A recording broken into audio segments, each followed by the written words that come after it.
Welcome to another session of Table Talk. Table Talk. Listen, I'm Pastor G. And I'm Pastor J. Today we have an awesome topic to share with you. And so tell us. Okay, so the topic today is I'm in crisis. S.O.S. Please help me.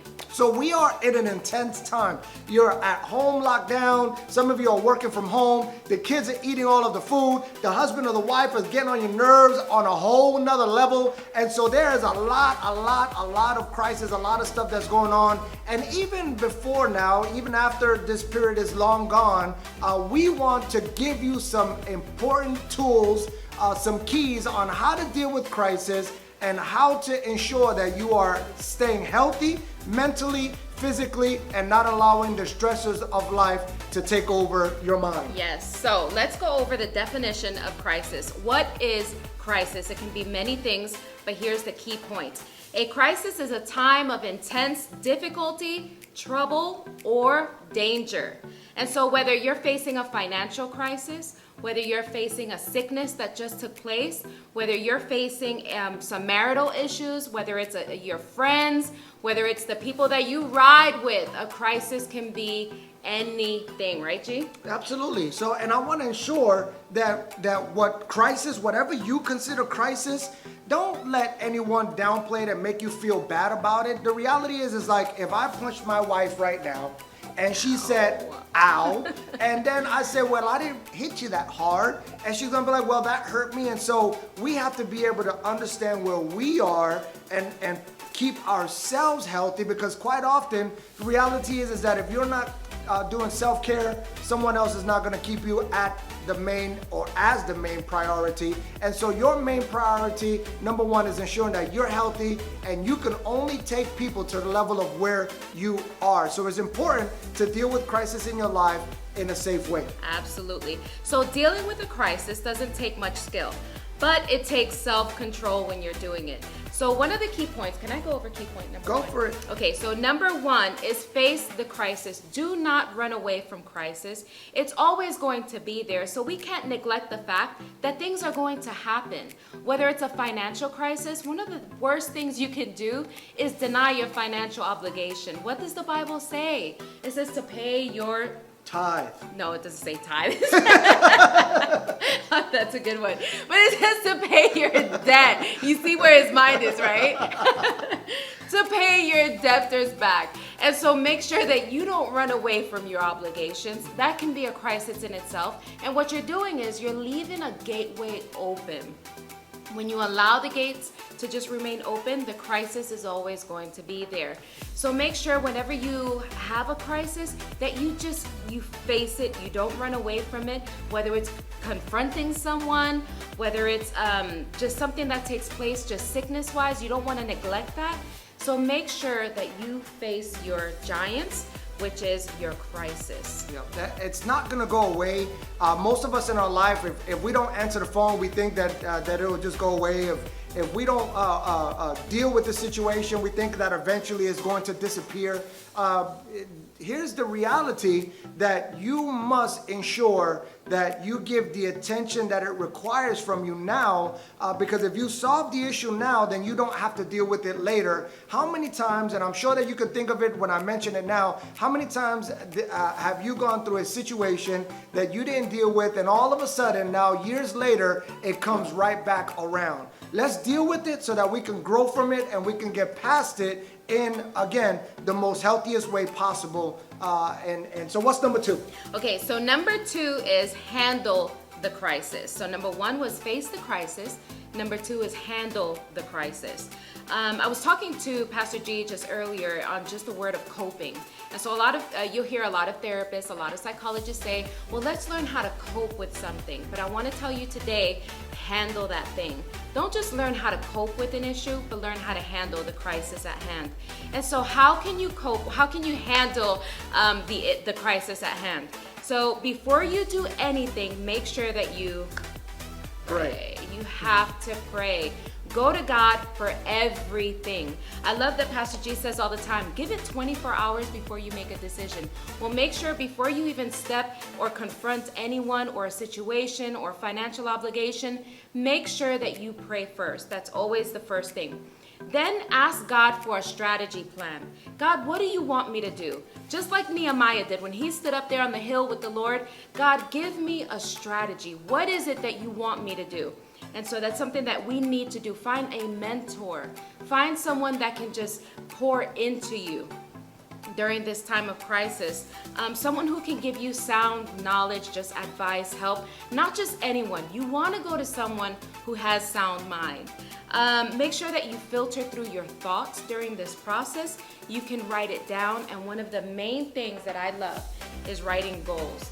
If you know me, you know that every Sunday I write short-term goals. God, what do you want me to complete this week? So make it a short-term goal for you to just tackle that crisis right there. Start with a short-term goal first. And often we see the situations and we kind of just walk around them. I'm reminded of a couple of commercials. There's one commercial where it's kind of like Save the Planet, where people are complaining about the faucet being on, and they just walk into the bathroom and they just complain, look at that faucet, it's just sitting there, it's just running, but nobody would shut it off. And so the point of the commercial was somebody has to go and just shut off the faucet. The other commercial that I remember, it's a relational commercial, and the lady was complaining about a pain that she had, and it was an actual nail that was sticking out of her forehead, and she was saying, you know, I feel a pain around this region right here. It's really sharp and it hurts a lot. It's just right around here, and all she needed to do was just remove the nail because that was what was causing her issues. So what are the things that are causing you an issue in your life? And then create a plan for it. And I promise you that if you deal with the situation, if you have a plan for it, and then you start reaching the goals that you set, you will begin to see that it was a crisis at that moment, but from it you were able to grow. Yes, and you can conquer it. We spoke some time ago at another table talk session on authority. You have all power. You've been given all authority. Not conquering a crisis and ignoring a crisis can very well be just ignoring a demon that's just been plaguing down your family line. You want to make sure that you stop it right where it's at. And so crisis situation can become like nothing. So it's just a thing of the past. Key point number 3, find a new normal. Oh my goodness. Yes. What is normal these days, right? So in finding a new normal, so often we get so caught up on the things that we cannot change in a new normal, right? So we talked about coping with it and just saying, well, I guess it is what it is. And so, you just kind of live with the situation. Well, there's some things that you cannot change. So why focus on the things that you cannot change? Instead, focus on the things that you can change. There are some dynamics, some things that you can apply to your life in the new normal. When I was in Iraq, there were some individuals that were hit by roadside bombs. These explosives blew up. Soldiers were losing limbs. They were coming back missing these limbs. And so at that point now, it was a new normal for their life. So now instead of 2 arms, 1 arm. And so is life over? No, it's not over. They have to now learn how to be able to navigate through the changes that they can apply and not try to focus on what they cannot change. Another thing, another new normal is finding forgiveness in yourself. Some of you have done some things in your life years ago and you are still holding on to them. Find a new normal by forgiving yourself. How about forgiving the people around you? We know so often in our life we say, well, there was an individual that stole from me or hurt me or abused me. Well, forgive that person. I'm not saying let them off the hook. What I am saying is free yourself from the bondage of that unforgiveness and allow yourself to operate in that new normal. A new normal. We all need a new normal. Sometimes a shift in our atmosphere, a shift in our environment can help as well. I'm reminded of the story of Esther, and I told you this much earlier. But Esther, Queen Esther, I mean, God just put her on my heart, on my spirit this morning. And she dealt with the crisis situation. And she went to the king. She did not fear anything. She said, you know what? I'm sure there was some things running through her mind. But what she did was, she said, you know what? I'm just going to go. I'm going to confront him. I'm just going to say it with gracefully. And I'm going to allow the Spirit of God to move. And guess what the Spirit of God did? He moved. Her people were free. Her people were not harmed. There was a massacre going on, and she stepped in to say, you know what? I'm here. I'm here to stand in place. I'm here to confront this situation. A prime example is David and Goliath. There's so many stories out there that you guys can look up, but let me tell you, face the situation, and let's just go over those key points again. Face the crisis, handle the crisis, and find a new normal. And in that new normal, find forgiveness. That's right. So listen, take courage, be immovable, be unshakable. The most important thing is understanding that God is on your side. And if he is for you, then who could be against you? And so be strong and courageous. Take control. The enemy comes to steal, to kill, and to destroy you, and he wants nothing more than for you to live in a place that you are bound up by the things that are going on around you. So take control of that crisis, do your part, and watch what God will do in him doing his part. Thanks for chiming in with us on today. You can follow us on Facebook, Twitter,